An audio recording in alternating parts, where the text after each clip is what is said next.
Sam Ohu Gon. I'm the Senior Scientist and Cultural Advisor for the Nature Conservancy of Hawaii and Palmyra. And I guess I've been in conservation for 40 plus years in Hawaii and elsewhere in the Pacific and in the world. And it's my honor to serve as the moderator for this distinguished panel of folks who likewise have a great deal of experience to share.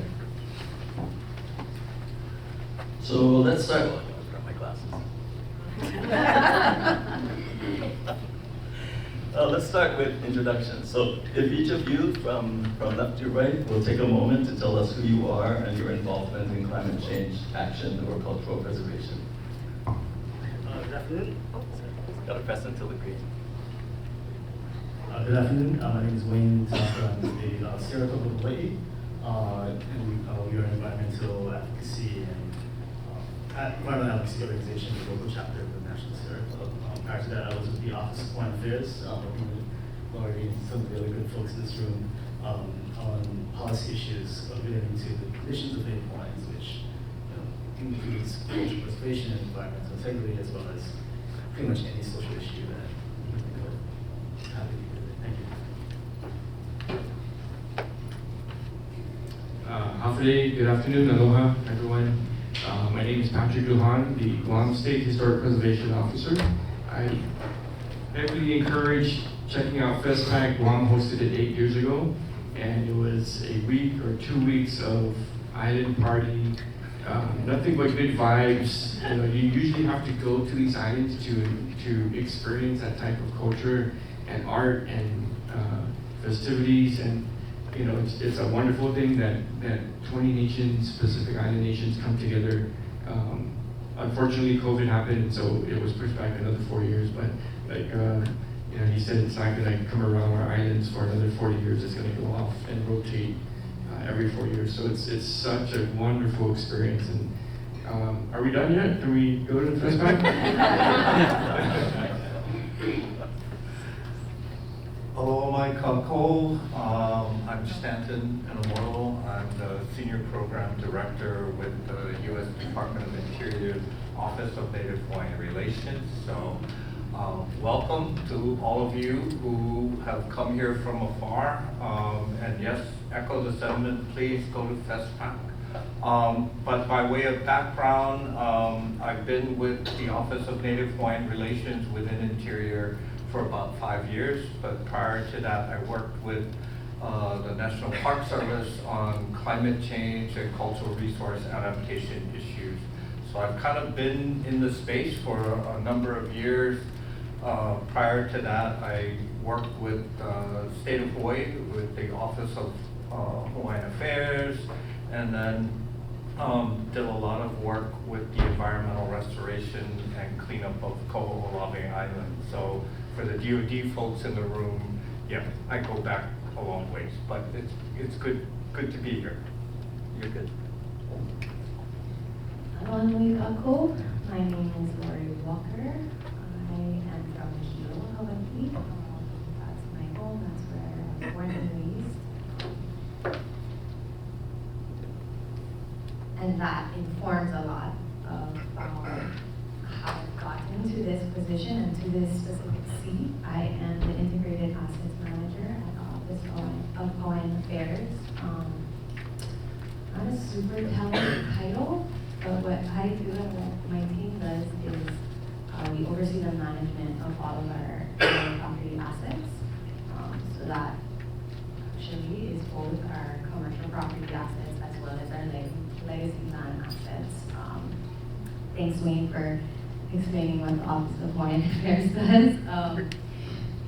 We have property across the Pai'aina, and our legacy lands basically are preservation, conservation, cultural and natural resource management. My background is in architecture, actually. I have a degree from the University of Hawaii at Manoa.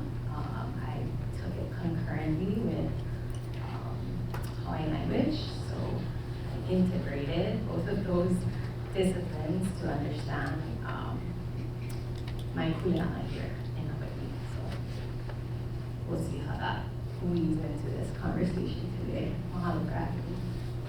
Good afternoon, thank you. My name is Chip Fletcher.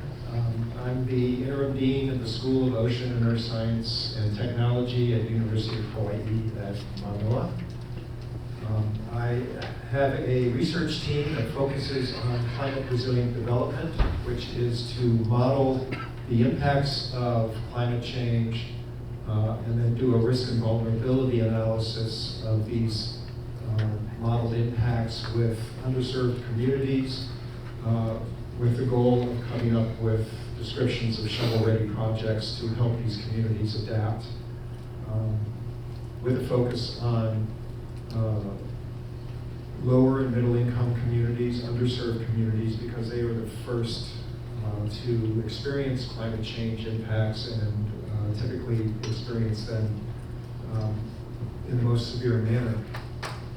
I recently published a paper that I am very proud of and that I would love all of you to read. It's called Earth at Risk. And you can just Google Earth at Risk. The full title is An Urgent Call to End the Age of Destruction and Forge a Just and Sustainable Future. And it's a peer-reviewed paper in the Proceedings of the National Academy of Sciences. It talks not only about climate change, but about pollution, disease, biodiversity loss, and social inequality, which are 5 simultaneous global emergencies that interweave with each other and amplify each other. Again, just Google Earth at Risk. It's a very linear, easy to read paper, even though it's in a science journal. You won't have trouble following the characters. Thank you. Wow, for those introductions. So I'm going to jump straight into a series of questions. And the first one is, although when people think of climate change, many think of preservation of sites. But in the Pacific, site preservation is not the entire picture. Climate change affects rainfall, temperature, other environmental factors that in turn can affect agriculture, traditional practices, native plants and animals of cultural significance, etc. What tangible and intangible cultural elements should be the focus of our climate change actions? And now it's a free for all.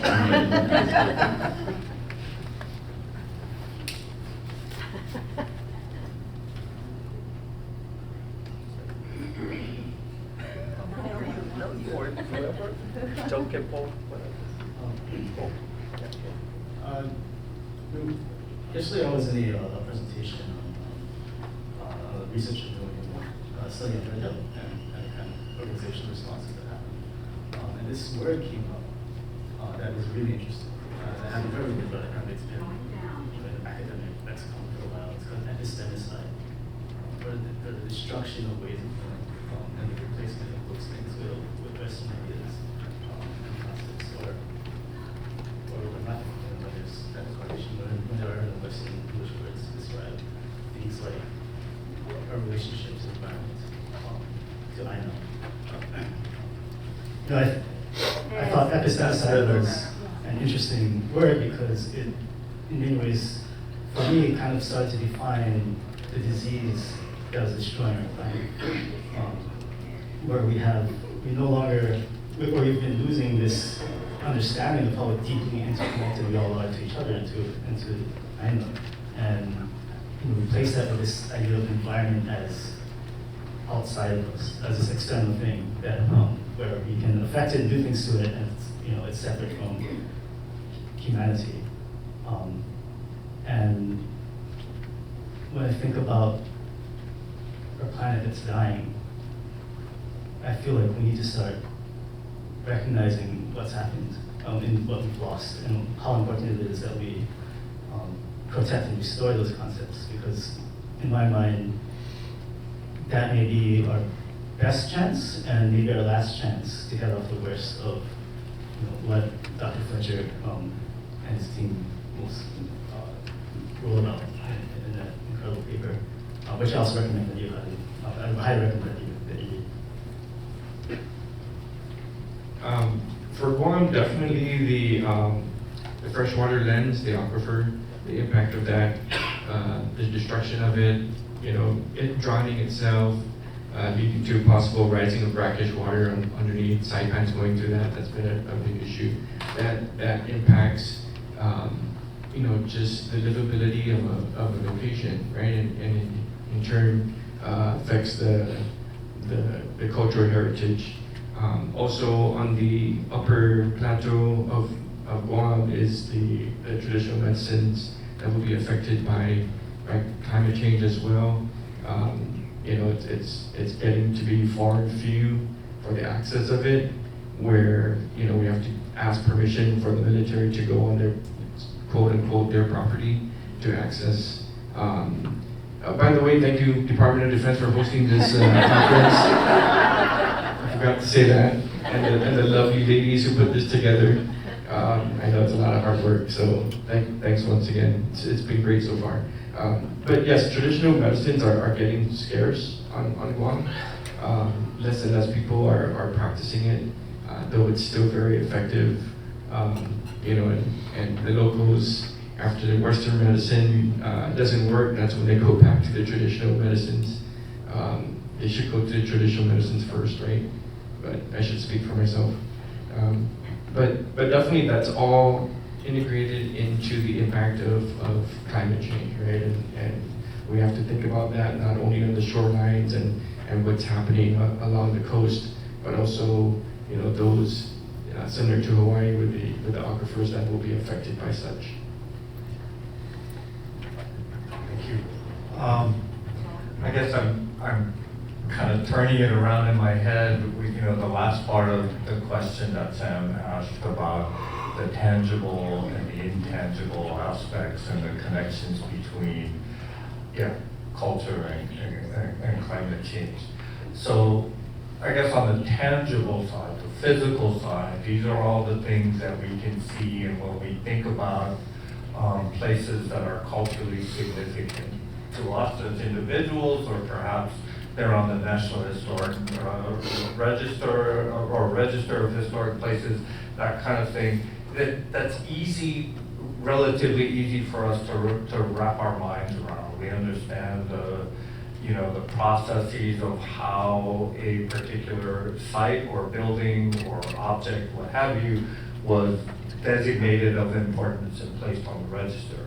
And given its current location, it has the potential to be impacted by the effects of climate change, whether it's drought or fire, or if it's on the coast, sea level rise, or extreme weather events.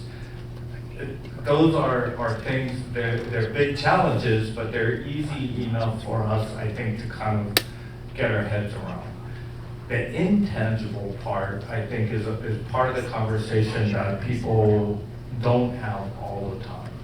And that's around the connection of people, and at least here in Hawaii and the Pacific, indigenous people and their relationship to that place, and the stories that are associated with that place, the legends, the history.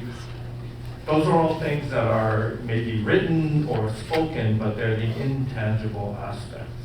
So when we think about the effects of climate change impacting those places, it has a personal effect on the culture, on the indigenous traditions, on those practices. So it's another aspect in my head to figure out how do we deal with that connection and that loss of connection. So I'll stop there and throw it over to you, Lori. As we're going in around, I'm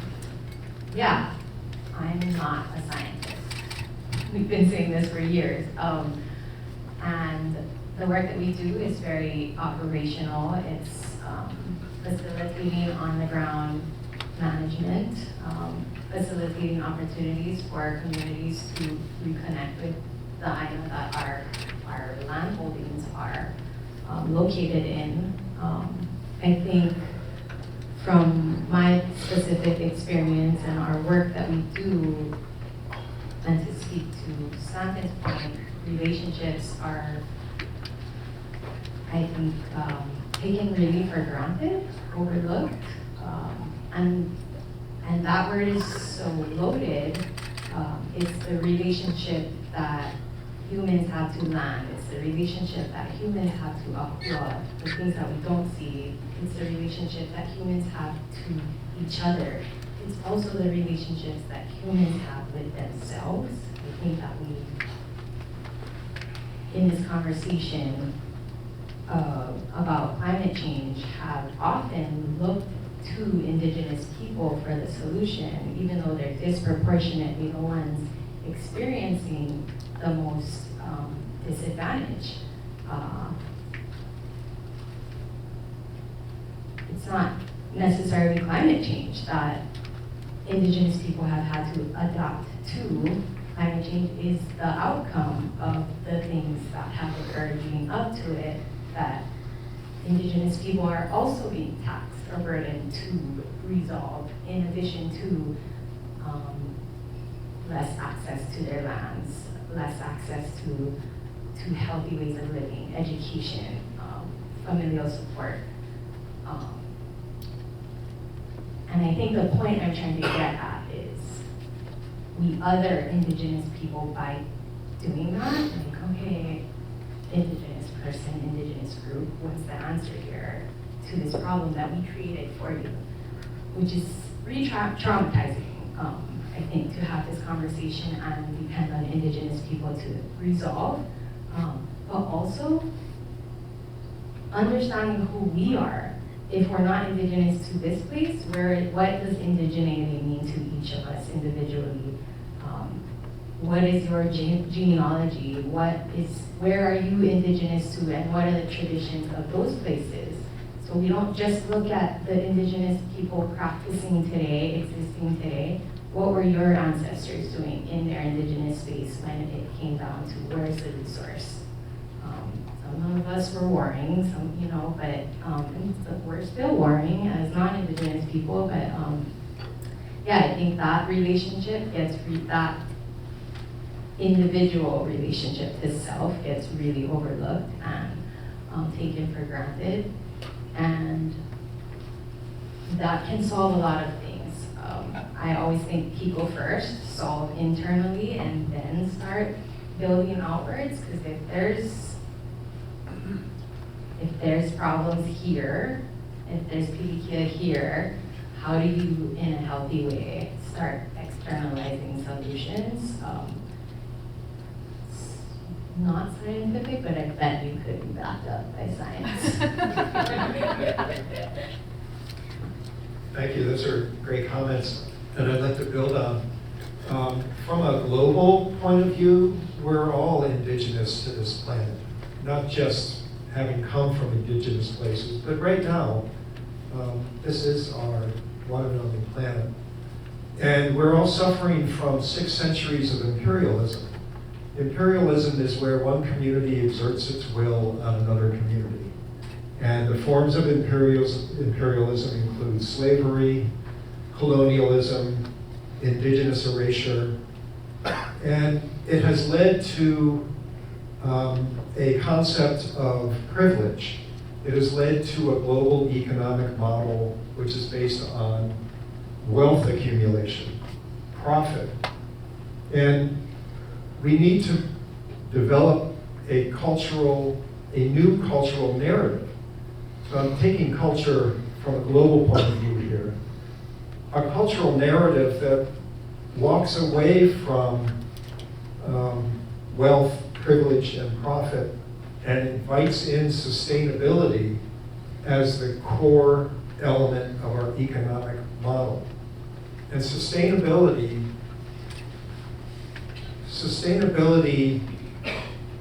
begs public education, public health, affordable living, housing for everybody. A sustainable culture is a culture that will pull together in times of stress and disaster rather than pull apart. And so I want to build on what you're saying, but also take the term culture and recognize that we need a cultural economic shift around the world, which is focused on sustainability, recognizing that our roots for centuries now have unfortunately developed out of privilege and wealth. Thank you.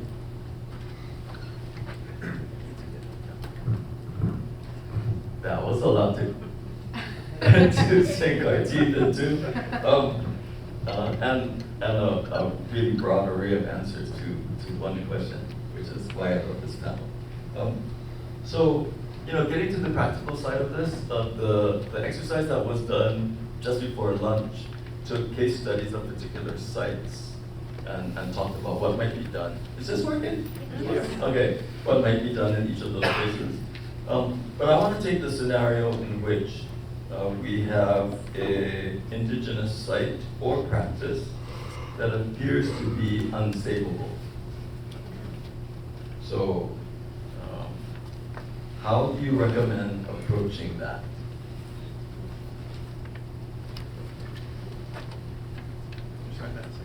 Okay.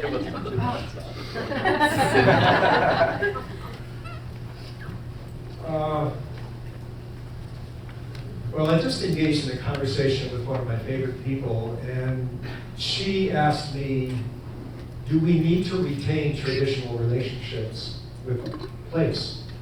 We have changed the climate, and it is going to get worse. Are we going to stay entrenched, if you will, with historic mores like land ownership, tourism,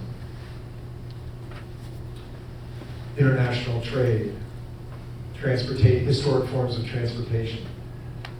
Or should we revisit these historic practices and adapt them to the new climate that we have put in place on this planet? And it comes down to values. What is unsavable? I would argue that even the atoll islets of the Marshalls are savable if you raise them with dredged material from the lagoons or build new islands in the lagoons. And the Maldives, the community of the Maldives, are doing just this. They have expanded their economy. The Maldives and the Indian Ocean are entirely atoll. And they have dredged sand and gravel carefully. They have avoided cultural fishing and cultural practice areas in the ocean. They have avoided ecologically sensitive areas, and they have founded sand and gravel resources that they have used to build new islands and raise existing islands. And they have actually managed to find a way to thrive in a time when sea level rise would otherwise be eating their islands. So I think that's an example of something that on the surface you might view as unsavable, as a low 2-meter high islet of sand and gravel in a time of rising sea level where just the opposite is taking place. But it's about values, and yeah, I'll stop with that. Thank you. I feel like it's my Filipino ancestry that is telling me everything is savable. When you ask that question, I'm kind of like cross-eyed because I don't feel that things are not savable. To your point, it is a value shift that's necessary globally. How are we prioritizing what to save? There's so many things to say about this. What were we talking about yesterday? The value shift, prioritizing. The example that is coming to my mind that is really important is how Hawaiian language and languages in cultures all over the world had maybe not been saved. Hawaiian language almost went extinct. And now there's all these resources, and there's an enormous resurgence of Hawaiian language. And just salvaging that, there's that, it's not a narrow keyhole anymore. That there's this huge access way to information on how to save all the things. And I think that the approach to something that maybe we consider unsavable,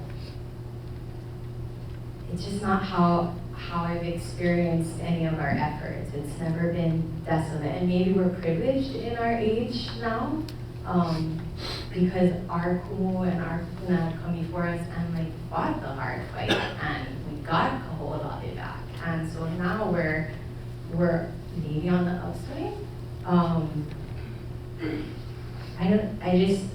I think the unsavable part of it is confusing for me because we still feel hopeful, and it's because of the connections that we have to kupuna wisdom that is always going to be there. I think there's a way of thinking that that is not linear, that if the thing disappears, that's because kupuna intended it.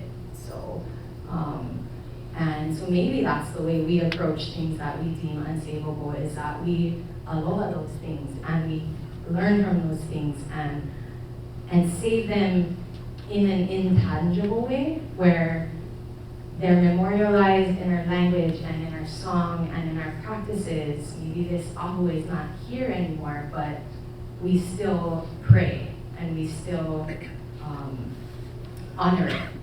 It doesn't tangibly need to exist anymore because it's still here. And that again is about what is our connection to all of these things, what is the relationship to all of these things, and to this knowledge that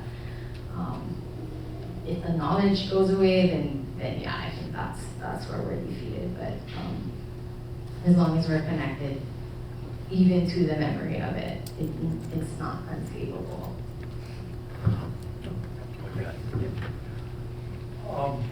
It's a great question. I guess it's as kind of Lori and Chip were describing. I think it's kind of how we approach these places or cultural sites and how we see them. And it's pretty conventional to look at a cultural site or KHAW or fish pond, whatever. It's separate from me as the viewer. I interact with a place and do things.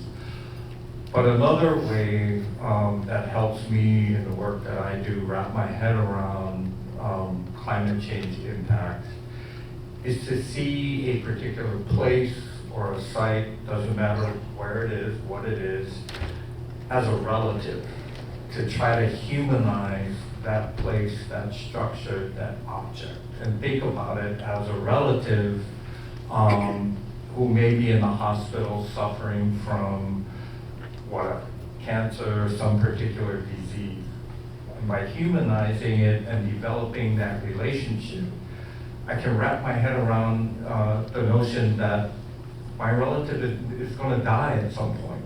Whether from the disease, they may recover, but at some point, I'm going to deal with that loss. And so, like all of us and our relatives, how do we preserve that memory and that relationship and be in a place to tell that story, our experience to our children, our grandchildren, etc. Even though auntie, uncle, grandpa may not physically be here, we carry on, we pass on that legacy however we choose to. So when I think about sites that are, at risk of sea level rise, storm inundation, or even, what we experienced in Lahaina with the wildfire where it was acute and within a matter of hours, an entire National Historic Landmark district was destroyed. All that integrity was lost. So that's like a massive heart attack, stroke, grandpa just drops. What do we do, right? So in my head, the way to kind of carry on that is experiential. It's telling those stories, getting out to these places that mean something to us and capturing that, maintaining that relationship and encouraging our kids or whoever, talk story with grandpa and grandpa, or grandma and grandpa, what have you, because you never know what's gonna happen. Meanwhile, Obviously, we do everything we can in the adaptation space to protect the site, do what we can, move them if we can move them. But it really, at least for me, it's about that relationship. So, yeah, I'll stop there. Awesome, thank you. How many archaeologists are in the room? You just raise your hand. Come on. Don't be afraid to admit it. There's a few. All right. I didn't get into archaeology. There's too many syllables. But I'm going to use an archaeological term, and that's data recovery, right? Whenever they're going to go out to the field and take a look at whatever's there, they always think about data recovery. What's worth recovering? What's worth keeping, right? Is a pottery sherd worth taking it to the museum and showing the world, or is a fully intact pot from the 1500s worth sharing with the world? It's the notion of what we talked about in group number 1 about what are you going to carry out when the house is on fire, right? What's important, right? And then another thing is really we have time to plan with this climate change. It's not a wildfire where it just happens right away. It's not a stroke. It's like a birth of a child. You've got 9 months to prepare that the child's coming. Right? You know that the tide is rising, and we've known that. I had this conversation with my Marshallese counterpart 15, 16 years ago. What are you going to do when your atoll is underwater? I'm going to move. That was said 16 years ago to me. And here we are 16 years later, still talking about it. But 16 years ago, there was no planning for climate change, at least not as extensive as it is right now. Right? FEMA now is putting it under ESF 9 when it comes to their planning. Right? ACHP, the Advisory Council of Historic Preservation, they came out with a policy of climate change just in 2023. NOAA is doing some extensive sea level resources coming up. US EPA, coming out with a climate pollution reduction grant. There's more investment into it now. Are we late? It's late for the Marshallese, but it may not be late for us Hawaiians or Chamorros or any other Pacific Islanders, right? We know it's coming. Our most sensitive, culturally sensitive areas on Guam is on the coastline. Shame on us if we don't do anything about planning for it right now, right? It's data recovery that we can do. Oral history is another thing, keeping that history, because once we're gone, not only from a climate change standpoint, but just overall historical standpoint, cultural standpoint, we want to leave these stories behind. Most of our Pacific Island cultures are oral, right? It hasn't, just within the last 100 years have we started writing things down. And the Chamorro people, our history was written by the Spanish, and it was wrong, right? We had our own perspective, right? It didn't take climate change to change that narrative. And so, but in this case, we are planning. We have typhoons that we know is coming. What do? We board up, we prepare for it. We got to do the same thing with climate change. We have more time to prepare for it, and we just got to do it. This is a start. We're appreciative that the like minds are in the same room, and we build off of what we've shared. A lot of good things happened this morning that I'm going to take back to Guam, and I'm sure a lot of you are going to take back to wherever you're from, and that's part of it. Just plan for it and keep what we feel is important.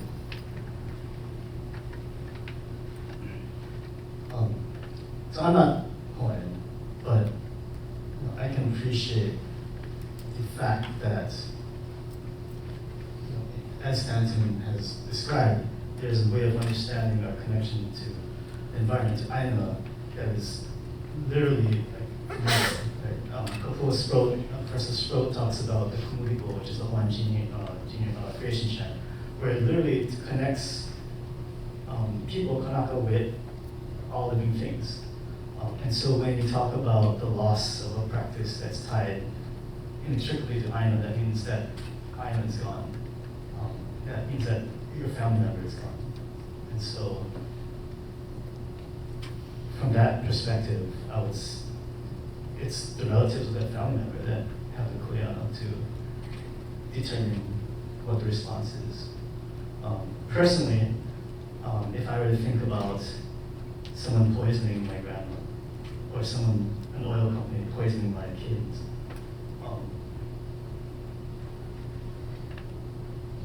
what would I would feel like it is my existential responsibility to make sure that does not happen again, or does not happen in vain, that there's a response to that. Right? And there's a grieving process as well. As being used relative, it's there are ways that we can deal with the grief. And just to speak to the point of savability, though, science does indicate that we do still have a very precious, small amount of time to avert the worst of what could transpire on this planet, to prevent ourselves from reaching the point where things will be put into motion, like the melting of permafrost, like the loss of our polar ice caps, where it won't matter. We will really not have any ability as humanity to stop a runaway planetary emergency. And it's just insane to me that so many people aren't just doing every single thing that they possibly can to avert that situation, to prevent the loss of 2 billion human lives, within foreseeable future.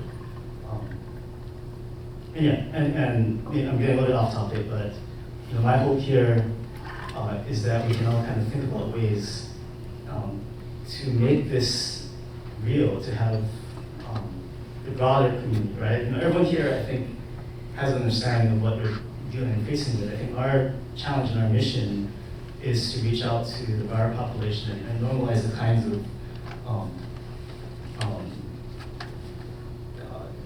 things that Dr. Fletcher has been talking about in terms of what we truly need to do if we want to have a chance at a hopeful future. Thanks. I have one more thing about savability. Savability is an extension of adaptation. You are saving things by making those adaptations to things. And I was working on a project in which we were looking at the archaeology of agriculture in Hawaii versus the climate zone that was optimal for that crop. And the crop in question was sweet potato because it requires the winter rains that come through. And those winter rains occur within a particular band of elevation on the island of Maui, let's say. And when you look at that band today versus where the archaeology of sweet potato cultivation is, that thing has shifted up the mountain. You used to be able to grow potatoes where it's much too dry and not sufficient rainfall today to do it. And yet the archaeology clearly indicates that that's where it was, that's where what's happening. So essentially, the sweet potato cultivation was saved by shifting it up the mountain. And so some of our strategies of assisted migration of ecosystems and species is one way to save the unsavable, by anticipating where their habitat is going to be, not trying to save them in a static sense, but moving in a dynamic way with them according to climate change, while we're also striving as hard as we can to mitigate the sources of climate change. Okay, that was I shouldn't have added that. I'm a moderator, I'm not a So, we've been talking about values, knowledge, practices, and how important those are, as intangible as those might be. Those rarely find their way into budgets or plans for long-term climate change. And so how do we ensure, what are your ideas on how we can ensure that indigenous values, knowledge, and practice are a major pillar in climate change actions? And how do we best encourage collaborative cultural stewardship in a world of conflicting demands and limited capacity? I'm going to break the pattern here before I lose my train of thought. I have 2 words in my head. community and vulnerability. I think that until everyone is able to access their own vulnerability, we're going to cut ourselves off from what we can know, what we have to teach each other. And what you'll find in communities is a pretty sacred vulnerability with people that can recognize each other as someone who will have my back and someone who will is planting something down the stream for the benefit of the collective. And to do that, even that act of thinking or planting for a larger collective is a super vulnerable act because there is no guarantee of return in this lifetime. You as an individual may never see the return, and you might in fact be taken really advantage of. That happens all the time. And groups that are doing it happens as well. And then another example of vulnerability that in our work we exercise at our different properties, at our different land holdings, we engage our communities to inform best management practices of the spaces that we are responsible for. And so we develop management plans with the community's lens and their voice, because they are the extension of these spaces that we're charged with protecting and restoring. In often cases, there's a vulnerability as the Office of Hawaiian Affairs to create this channel of mutual accountability where the community tells us, we don't tell the community how to manage this land or how we're going to manage this land just because we hold title to it, because that's contrary to the indigenous idea of land ownership. But that's vulnerable. We're often taking hits from communities that we work directly with to ensure that they have access to their spaces and that we're facilitating the activities that they do on land, because they are the voices. So vulnerability and community. And then an extension of that example is we have really important stewards at one of our properties that happens to be adjacent to a Department of Defense military installation. And we, maybe over the last year, have started to engage the Army Reception Battalion, where they come on the second or third day that they arrive in Hawaii, and they get their hands dirty and they learn about the space that they have arrived in. There's a vulnerability to share that knowledge and to share your intimate relationship to this space to complete strangers who are in an organization with a long-standing history that is conflicting with the native people of this place. But that creates community for these new people and also for us, and so it expands ownership globally of these important spaces. And so community and vulnerability are, I think, methods. All right, before I forget to. So the three most important aspects in any democratic bureaucracy is public health, public safety, public education, correct? Can we mostly agree to that? Every politician knows the three main things when they run for office is getting more cops, getting better healthcare, and educating our children better, right? Those are pretty much the top three tiers. Everything else is secondary to that, including what most of us do in this room, right? Cultural preservation, climate change. So what do we need to do? Most of us in here, climate change is not a priority job. It's not our primary job, right? It's an add-on, right? We may have to continue to push that drive as governments and agencies and islands slowly move towards making more investment into the change. Because they're gonna respond to that fire that happened in the other island, but hey, you know, when is Honolulu gonna go underwater?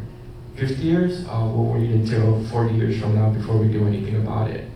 That's reality, right? But it goes back to the planning of it, it goes back to sharing information. And in this case, being out here in the Pacific, I've always wondered why in Guam that when something happens, we have to wait for Uncle Sam to come and help us. When we have Saipan right next to us and they may have the tool that we need to fix our problem, but we wait until it comes from the States or Australia during, I think it was H1N1, I forgot what outbreak we had. And we were waiting for Congress to appropriate money, which came months later. All in all, the PPEs were dropped right at Public Health's front door from the government of Australia, right? We've got partners and we've got friends around us that we can lean on to, we can learn from, right? We can care for each other. And we don't necessarily have to ask for big government for that help. A lot of times we say, okay, where's the money, where's the money? Hey, there's no money, what are we gonna do about it? Right? We've got to help our neighbors, we've got to help our friends, we've got to share the stories that what we've been doing today, we've got to carry that, bring it back to our communities, and do something about it from that point on. Drive the need for the investment for our local governments, drive the need for the investment beyond DOD. Where's the Department of Energy, right? There's an impact of energy from that agency. There's an impact from US EPA, our local EPA. Right? Department of Agriculture, right? There's a lot of pockets that we can pick from to get our overall picture in place, not just one main pocket. So I think right now, as intelligent as we are in this room, sharing the stories and coming up with great ideas, it's gonna launch us into bigger and better things when it comes to what we really wanna do. Because, you know, the shorelines on Guam is not gonna be around in the year 2075. I ain't gonna be around in 2075. You know, my grandkids are gonna be around. How are they gonna be educated? How are they going to grow up and be that new culture of expectation, you know, and expecting that it's coming? Thank you. I have a comment. Adaptation is critically important, but it's also a narcotic that is allowing us to sleepwalk into a very, very dangerous present and future. We must adapt, but we also have to engage in lawsuits. We have to engage in nonviolent protests.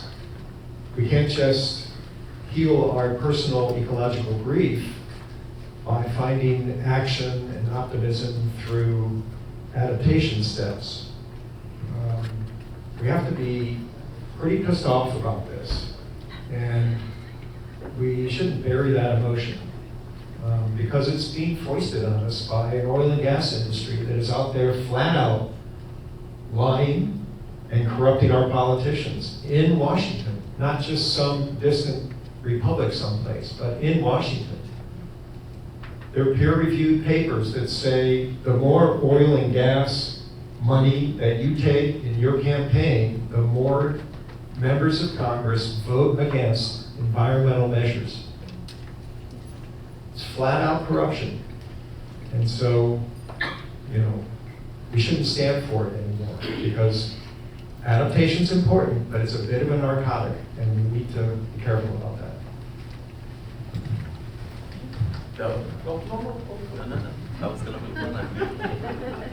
I just wanted to kind of add on to Chip's point. You know, adaptation is clearly important. Social action is clearly important. Another element, I think, for those that aren't into the full-on protest or that type of thing, it's just how we live our lives. we all consume things. Human nature is consumptive. And we all drive cars, we all live our lives, we all pay our electric bills. These are things that, draw on energy, bring fossil fuels to our island, cause extraction from different places around the world. So the more we consume, or the more we demand, then that increases extraction. And that in itself is a key factor to climate change. So I think there's a certain mindfulness that we need to be aware of, and through education of our children and others, is to, you don't need to sit in the parking lot with your SUV running 240, just to get air conditioning. Open the window, turn off the car, save gas, save money. It's these kinds of things, and we see it, or I see it, everywhere I go around Hawaii. There's always an SUV, somebody sitting in their car, the guy with the, waiting for whoever, engine going, AC running. That to me is a cause of climate change. So we need to think a little bit harder about how we consume. I don't need to protest, I just need to turn off the ignition in your car. So it's not the grand solution, but these little things across the population add up. So I echo everything everybody else said, but I just wanted to throw that in there too. Go ahead. Thanks, Evan. I just want, just in thinking about what Evan just shared, I think we also have to be, definitely there's problems with our consumerist throwaway culture, the ones that have been cultivated, through industrial advocacy. The future of plastics is in the trash can. That was a popular phrase back in the day, and look where we're at now. And I think we have to be careful not to make personal responsibility the solution or the blame for the crisis. There's 14 youth now that are suing the Department of Transportation because it's done nothing. It's done nothing to meet the state's goals to be carbon negative by 2045. And the attorneys who the governor hired or retained, we possibly coincidentally represented the Trump administration and some other Amazon workers. Anyway, their attorneys are deposing these kids, asking them things like, "Oh, do you use an iPhone? Does your family drive a gas guzzling car?" And you can, and that's not coming out of, you're not making it up. They're tapping into narratives that have been manufactured by the industries that have been lying to us to make it so that anyone who speaks up about what's going on can be shut down and labeled as, "Oh, you're a hypocrite." So just want to be mindful about that track that's been set for us. In terms of funding and any kind of government decision making, real quick, as an organizer, what you want to do is understand the facts. You want to understand the system you're working in. So who's that decision maker that's going to make that funding decision, and who are the people around that person? These individuals, not the National Park Service, not the Department of Transportation. Who is, make it, not the Secretary of Navy. It's Carl Santoro that determines what bounds are held. Right? Think of those individuals and the people around them, and then think about how you can influence their decisions. Whether it's writing a letter, meeting with your congresspeople, taking them on an experiential field trip, or holding signs and ticketing and usually escalate. So there's a art and science to organizing, and that's really how we've seen a lot of change happen. Other things we take for granted are because of people putting their bodies and lives on the line in a strategic and effective way. But beyond that, I just want to add, another reason to read, I didn't write Chip's paper, but another reason to read that is it doesn't matter what you care about right now, right? There are ways to talk about the planetary crisis that will reach pretty much anyone, right? Whether it's worrying about what happens to your kids and grandkids, what kind of future we're giving them, whether it's housing, like homeowners insurance rates for condos in Hawaii are quadrupling now. People are paying $5,000 a month in insurance premiums because of what's happening, because of what happened in Ohio and what's happening globally in terms of disasters and the impacts that has on the insurance industry. American jobs, like what happened to all the good paying manufacturing jobs after free trade agreements were executed at the behest of the oil companies that have profited enormously, like unimaginably from this globalization of consumerism. Public health, we're in the age of pandemics now, and it's going to get worse, and people get more concentrated as people start migrating, cities get flooded, and disease that's spreading around. And there's almost a hope in that this problem is so wide, and that we are potentially able to get enough people to care about. We just need to speak to them, like, whether it's talking to your neighbors and friends, or your church, or or organizing presentations, or talking to politicians and decision makers. There's a chance if we all kind of, in terms of personal, talking about personal responsibility now, but if we all kind of think about how we can go beyond ourselves and spread to others in the community, why they should care and what we can do about the situation we're in. Okay, so now we have 5 minutes. 15 minutes. Your sign says 5 minutes. I'll make it. And so 15 minutes is actually good for a number of questions from the audience to be passed to the panel. So I invite you now to. There's a hand there.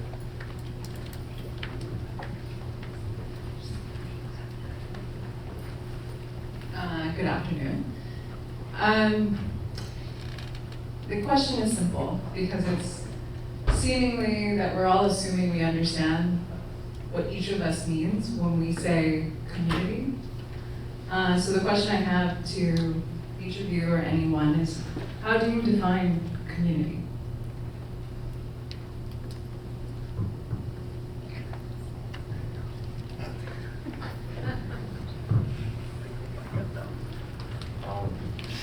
Great question. I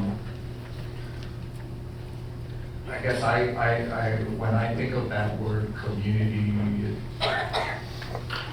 it is to the individual. It's self-defined. It's who we choose to associate with, who we identify with. So as a Native Hawaiian, I see myself as a member of the Native Hawaiian community. As a resident of where I live in East Honolulu, I see myself as a member of the East Honolulu community. As an alumnus of Kamehameha School, I see myself part of the alumni community. So it is how you define it in the situation that you happen to be in, or at least that's how I kind of would approach it.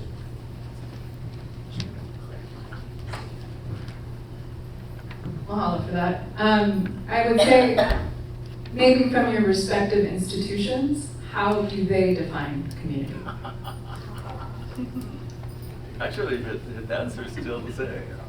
I would tend to agree with Sam. It is, they define themselves.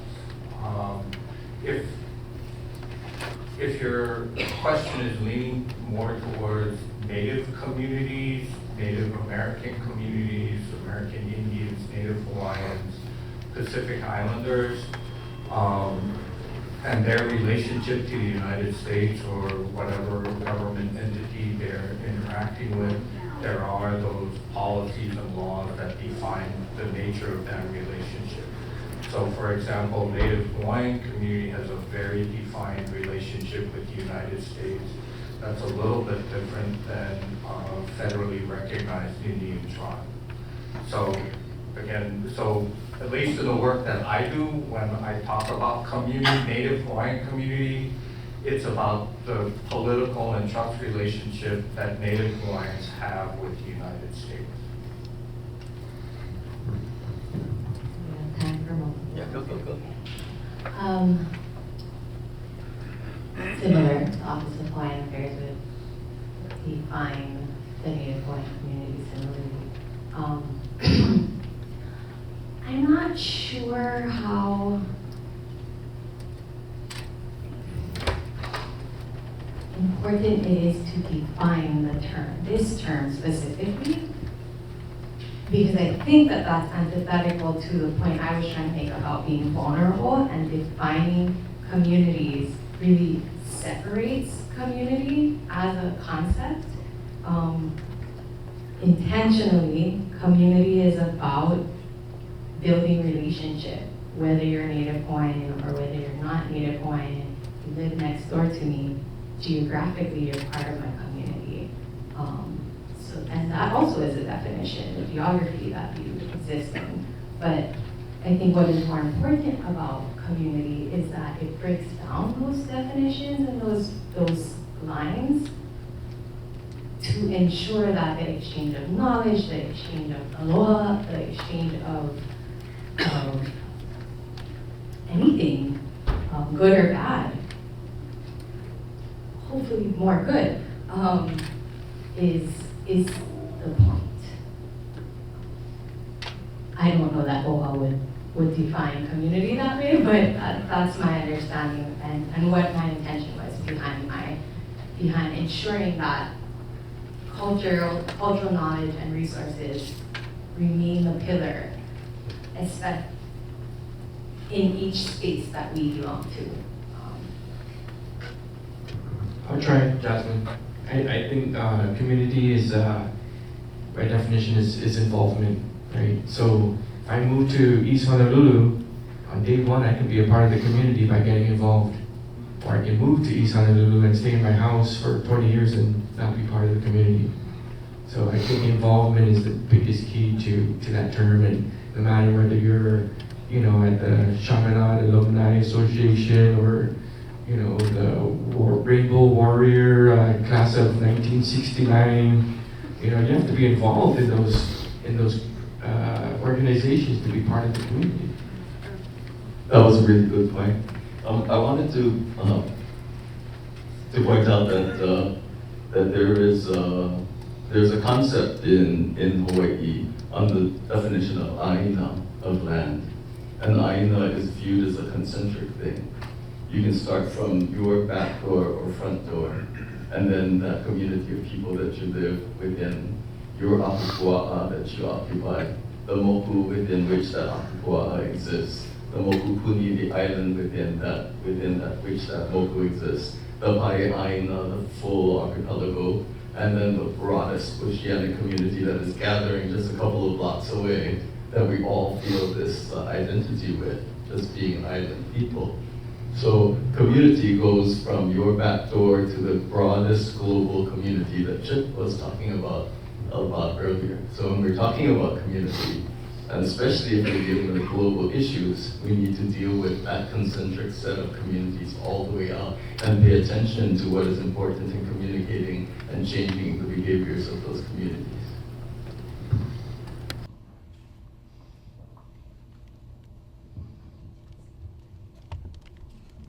So I'm going to ask a practical question about community engagement and funding.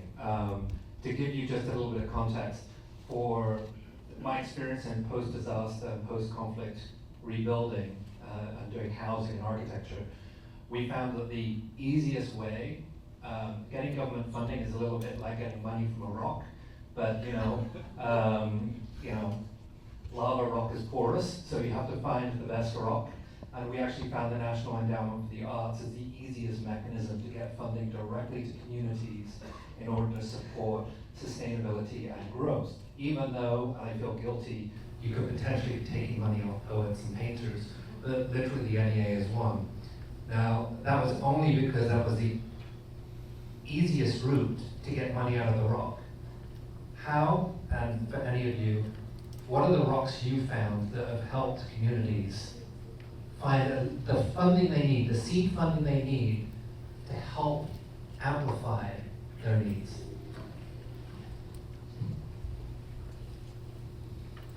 I think funding is getting very flexible. I mean, DOT's funding this conference, and they did it in a very unorthodox way, right? Without the red tape, and they just gave a bunch of money to Booz Allen and says, hey, go host this meeting, right? And how easy has it been, considering there's still processes to follow, right? But even the federal government is adapting to that and doing third party outsourcing. Number one, it's a ass pain to go through the procurement process and whatnot, whether on the federal or the local level. And so we're getting smarter when it comes to that.